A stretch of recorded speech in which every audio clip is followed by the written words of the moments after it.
తిరుమల తిరుపతి దేవస్థానం సభ్యుడిగా, బోర్డు సభ్యుడిగా అవకాశం రావడం అన్నటువంటిది భగవంతుడిచ్చిన వరం.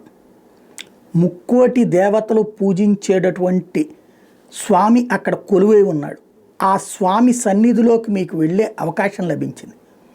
అద్భుతమైన అవకాశం. ఇంతకాలం మీరు రాజకీయాల్లో ఉండటం వలన పాపాలు చేసి ఉండొచ్చు, పుణ్యాలు చేసి ఉండొచ్చు. పాపాల పరిహారం చేసుకోవడానికి, పుణ్యానికి ఉపయోగపడటానికి, పుణ్యం పెంచుకోవడానికి చక్కటి అవకాశం బోర్డు సభ్యత్వం.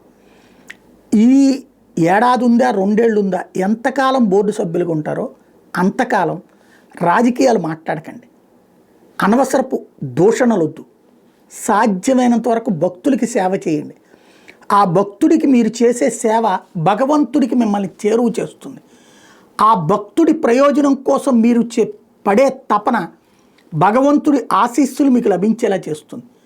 ఆ పదవిలో ఉన్నప్పుడు అంతకుముందు ఉండండి రాజకీయాలు, ఈ పదవి అయిపోయాక రాజకీయాలు చేయండి.